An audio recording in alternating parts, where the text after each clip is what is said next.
Bismillahirrahmanirrahim. Assalamualaikum warahmatullahi wabarakatuh. Waalaikumsalam warahmatullahi wabarakatuh. Selamat pagi anak-anak. Selamat pagi, Bu. Selamat pagi, Bu. Semoga anak-anak senantiasa dalam keadaan sehat dan dalam lindungan Allah Subhanahu wa Ta'ala. Sebelum mulai pembelajaran, mari kita berdoa terlebih dahulu. Silahkan Ananda Kevin untuk memimpin berdoa. Selesai, terima kasih Kevin. Semoga apa yang kita pelajari hari ini dapat bermanfaat dan dapat menjadi bekal kita kelak. Amin. Anak-anak, pada pembelajaran sebelumnya, kita sudah belajar tentang berbagai jenis usaha ekonomi masyarakat, seperti pertanian, peternakan, perikanan, perdagangan, dan sebagainya. Beberapa jenis usaha tersebut berada di lingkungan tempat tinggal kalian. Nah, pada kesempatan kali ini, kita akan belajar tentang jenis usaha di bidang jasa. Manfaat kita mempelajari jenis usaha ini adalah kita dapat memperoleh gambaran dan pandangan ke depan tentang jenis-jenis usaha di bidang jasa. Siapa tahu di antara anak-anak nanti ke depannya dapat merintis usaha di bidang tersebut. Dengan melakukan presentasi, siswa mampu menyajikan hasil wawancara tentang jenis usaha di lingkungan sekitar dengan percaya diri. Nah, untuk yang pertama, Bu Ufa akan bagikan sebuah potret. Nah, melihat jejak Merapi di Kali Adem. Sini ada tag, silahkan yang mau membaca teks di paragraf pertama, angkat tangan. Silakan, Bu Ufa beri kesempatan. Silakan yang mau membacakan, angkat tangannya. Iya, Zafri Muhammad. Kali Adem terletak di lereng Gunung Merapi di Yogyakarta. Dahulu tempat ini terkenal sebagai lokasi perkemahan yang asri. Fasilitas di area wisata Kali Adem dahulu cukup komplit. Nah, dari dua paragraf ini, siapa coba yang mau membuat pertanyaan dengan kata tanya apa? Silakan raise hand. Silakan Gani. Apa fasilitas di area wisata Kali Adem? Mungkin bisa ditulis di chat ya. 3 ini cocok ada di bacaan. Tadi itu contoh membuat kalimat tanya dengan kata apa, di mana, dan juga bagaimana. Nah, kata tanya apa itu segala sesuatu yang berkaitan dengan isi atau pokok bacaan. Dia menanyakan itu. Boleh tadi paragraf 1 atau 2 isinya. Kemudian di mana itu menanyakan tempat. Kalau bagaimana itu cara atau proses. Nah, sebelum kita lanjut, yuk kita relaksasi dulu ya. Oke. Di sini Bu Fa akan memperkenalkan teknik stop. Teknik ini adalah teknik kita berhenti sejenak, tidak memegang pensil, tidak memegang buku, jadi posisi badan rileks ya. Posisi badan rileks. Kemudian hentikan sementara aktivitas kalian. Duduk dengan yang santai dan rileks. Nah, selanjutnya pejamkan mata kalian. Pejamkan mata kalian. Pejamkan mata kalian. Sadari nafas masuk dan nafas keluar. Rasakan udara segar yang masuk melalui hidung dan udara hangat yang keluar dari hidung. Ambil nafas dalam-dalam. Rasakan segarnya udara, lalu hembuskan perlahan. Rasakan udara hangat yang keluar dari hidung. Tarik nafas, hembuskan. Tarik nafas, hembuskan. Nah, rasakan bagian-bagian tubuh yang ikut mendukung. Nah, oke, silahkan buka matanya. Tadi latihan stopnya selesai ya. Jadi ini adalah cara agar kalian, misalnya Bu, saya capek nulis atau saya capek baca, posisinya duduk terus. Nah, kemarin kan kita sudah belajar ya, kalau posisinya duduk agak bungkuk nanti kena sakit apa ya. Jadi itu salah satu cara agar tubuh kita, fokus kita lebih rileks ya. Ya, lebih kemudian saat mulai pelajaran lagi kita lebih fokus. Oke, itu tadi contoh teknik stop yang bisa kalian praktekkan di rumah. Selanjutnya kita masuk ke jenis usaha di bidang jasa. Kan yang mau membacakan raise hand, angkat tangan.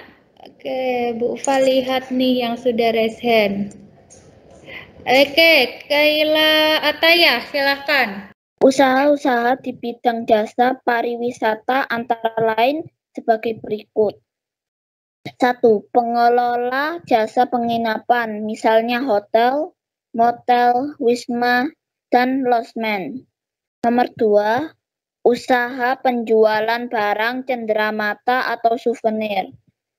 Nomor 3. Penyedia jasa pemandu wisata, tour guide. Nomor 4. Penyedia jasa pariwisata dan transportasi, tour and travel. Oke, tadi adalah contoh usaha di bidang jasa ya, utamanya terkait dengan pariwisata. Nah, bidang jasa ini erat kaitannya dengan pemberian layanan. Nah, layanannya berupa apa ya? Yuk kita simak video berikut ini.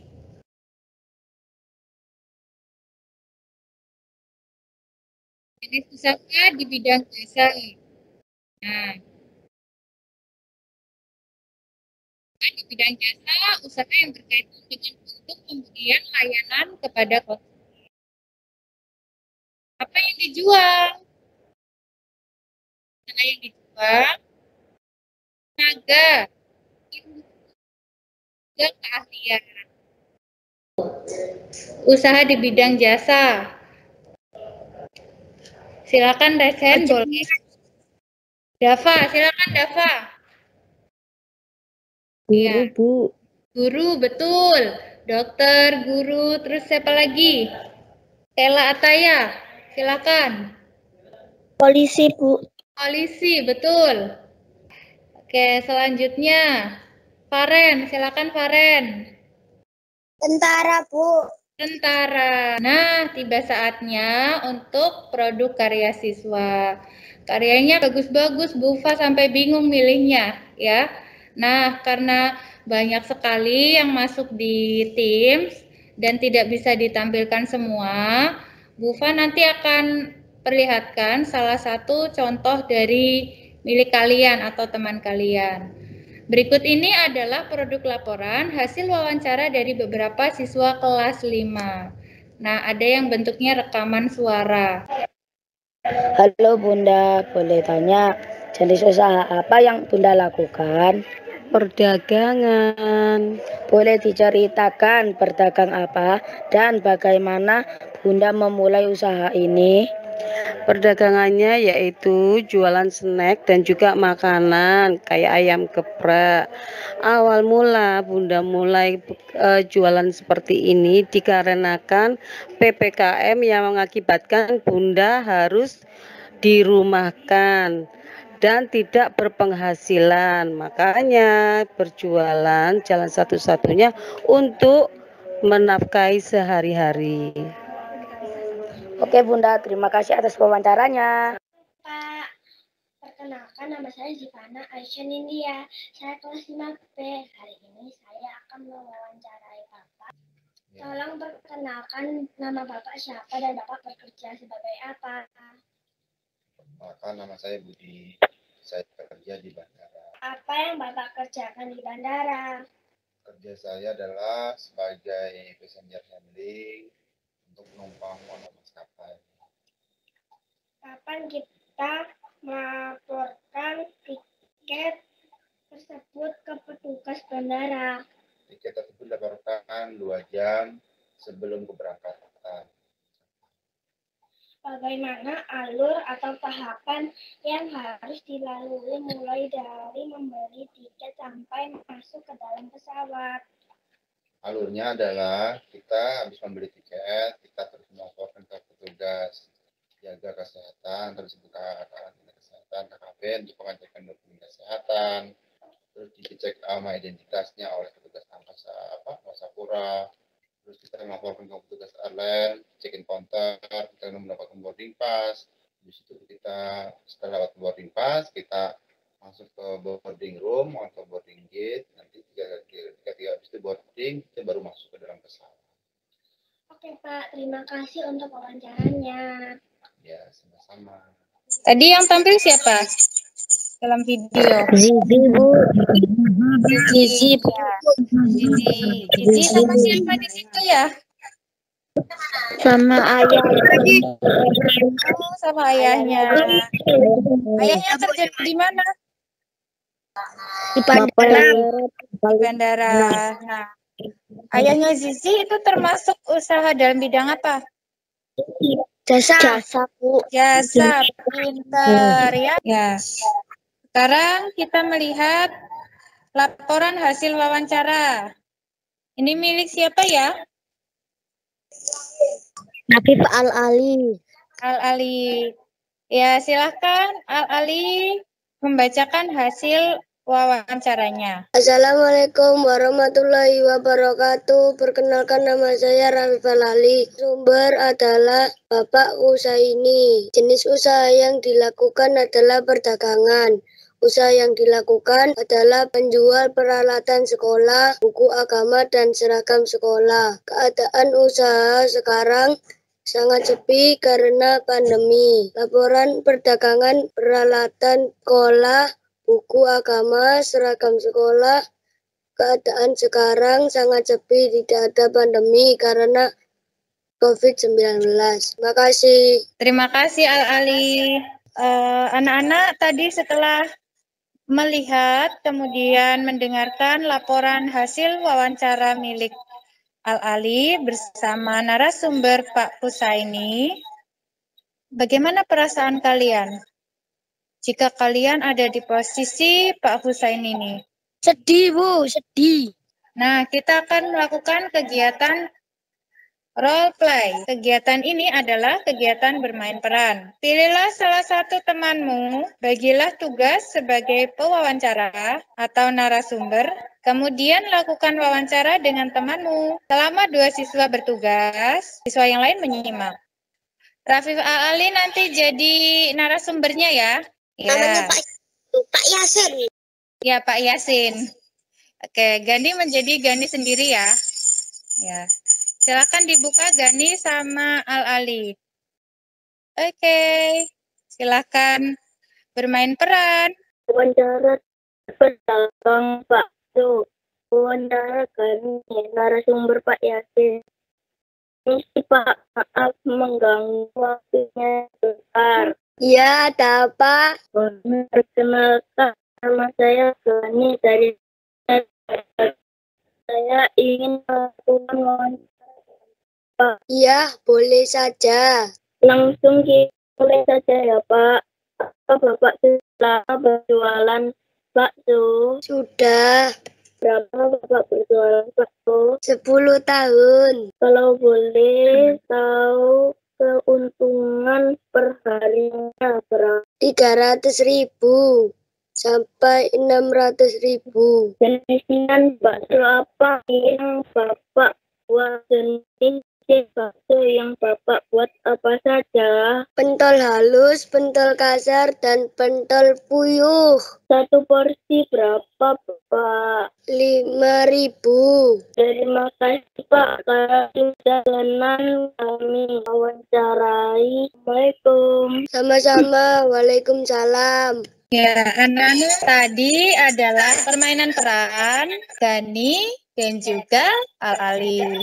Keren sekali ya, Al-Ali bisa memerankan Pak Yasin. Dari hasil wawancara Gani dan Pak Yasin yang diperankan oleh Al-Ali, ya kira-kira apa sih jenis usaha Bakso. Jual bakso. anak-anak pada hari ini?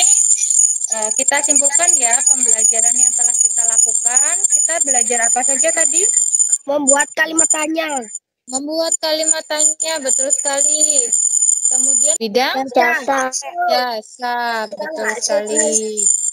Nah, untuk pertemuan selanjutnya, silahkan pelajari buku tema 2, halaman 41. Sebelum Bu Fahiri, anak-anak silahkan memberi emoticon pada chat room. Terima kasih anak-anak. Nah, kita akhiri ya. Wassalamualaikum warahmatullahi wabarakatuh. Sampai jumpa. Waalaikumsalam warahmatullahi wabarakatuh.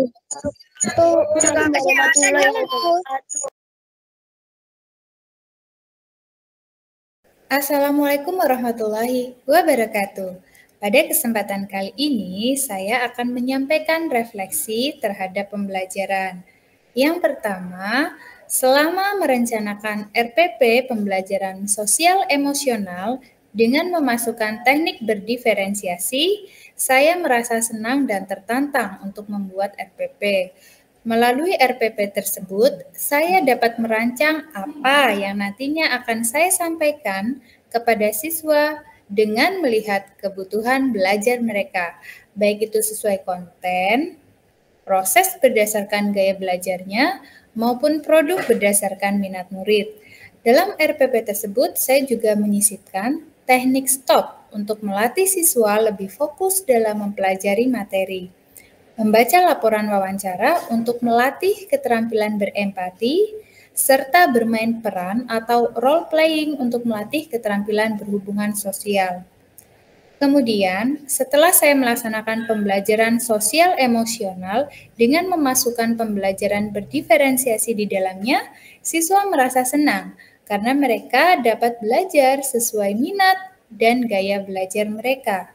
Saya sebagai guru juga merasa senang karena dapat mengetahui perasaan mereka selama mengikuti pembelajaran serta mengajarkan mereka teknik stop. Saya melihat mereka dapat mengenali emosi atau perasaan mereka, keterampilan berempati saat menanggapi laporan wawancara terhadap keadaan usaha masyarakat di masa pandemi, serta keterampilan berhubungan sosial berupa daya lenting saat bermain peran sebagai pewawancara dan narasumber. Nah, karena pembelajaran yang saya lakukan secara daring menggunakan WiFi, sempat terjadi kendala pada koneksinya, sehingga ada beberapa bagian yang suaranya tidak terekam dengan jelas atau tampilan tidak terekam dengan jelas. Sehingga untuk rencana perbaikan ke depannya, saya akan memeriksa koneksi WiFi atau menggunakan paket data agar lebih stabil. Saya juga akan berkolaborasi dengan rekan sejawat untuk mengamati proses pembelajaran yang saya lakukan untuk menambah bahan refleksi saya agar lebih baik lagi. Demikian tadi yang dapat saya sampaikan untuk refleksi pembelajaran sosial emosional dengan teknik berdiferensiasi. Semoga apa yang saya sampaikan dapat bermanfaat. Billahi taufik wal hidayah. Wassalamualaikum warahmatullahi wabarakatuh.